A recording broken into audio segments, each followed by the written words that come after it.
వెళ్తే నా ప్రాణానికి కూడా హానియే ఉంది. కాబట్టి ఈయన సాకులు చెప్తూ ఉన్నాడు. దేవునికి స్తోత్రం చెప్పండి. ఆయన ఎదుటకు వెళ్తే ఆయనతో పాటు కూడా నన్ను కూడా, ఇప్పుడు సాధారణంగా సహజంగా ఒక మాట చెప్తాం, ముఖేష్ తమ్ముడు బాగా చాలా చక్కగా దొంగతనాలు చేసేవాడు. చెప్పండి, దొంగతనాలు బాగా. ఇప్పుడు వాటితో పాటు ఎక్కడో టీ కొట్టుకాడో, హోటల్లో ఎక్కడో, సినిమా థియేటర్లో కనబడ్డాం అనుకోండి, పక్క వాళ్ళు ఏమంటారు? ఖచ్చితంగా ఇద్దరు కలిసి దొంగతనం చేస్తున్నారని అడుగుతారా లేదా? కానీ దేవుడు ఏం చెప్తున్నాడు తెలుసా?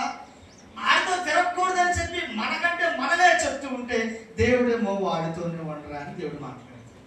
ఇక్కడేమో ఈయనేమో కీడు కల్పించేవాడు అని అక్కడ స్టేట్మెంట్ ఉంది. ఆయన వ్యక్తిగత జీవిత విధానం ఏమిటంటే, భక్తులైనటువంటి వారు ఎక్కడైతే కనబడతారో వారిని హింసించేటువంటి వాడు.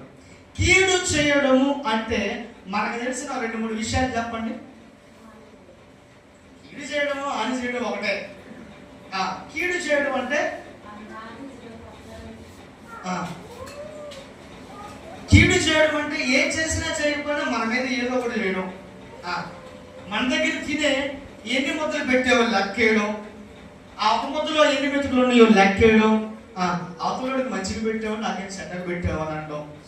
చెప్పండి, కీడు చేయడం అంటే మనము అవతల వాడి విషయంలో ఏ చేయకపోయినా, వాడి జోలికి వెళ్ళినా వెళ్ళకపోయినా వీడు మాత్రము, వీడు క్రైస్తవుడు అని చెప్పబడితే చాలు, వీడు పరిశుద్ధుడు అని చెప్పబడితే చాలు. ఫర్ ఎగ్జాంపుల్ ఒక మాట చెప్తాను, ఇదే పేతురు అనేటువంటి వాడు పరిశుద్ధుడు అంటే నేను అంగీకరించను. చెప్పండి, పరిశుద్ధుడు అంటే నేను అంగీకరించను. ఎందుకు అంగీకరించను అంటే ఆ సందర్భాన్ని బట్టి చెప్తాను. తర్వాత ఆయన పాపం పరిశుద్ధుడయ్యాడు, గొప్ప సేవ చేశాడు. తర్వాత ఇప్పుడు విషయం మాట్లాడుకుందాం. ఇప్పుడు యేసు ప్రభు వారిని సిలువ వేసేటువంటి సమయంలో ఈయన కూడా ఏం చేస్తున్నారని చలిమంట కాసుకుంటూ ఎదురుగా చూస్తూ లోపల ఏం జరుగుతుందా, ఏం చెప్తారా అని చెప్పినటువంటి విషయాల కోసము ఆరాధిస్తున్నాడు ఈ పేతురు అనేటువంటి వాడు. ఒకవేళ పరిశుద్ధుడై ఉంటే ఆయనతో పాటు నిలబడి ఉండేవాడు. కానీ అక్కడ ఆయనలో నీతి లేదు.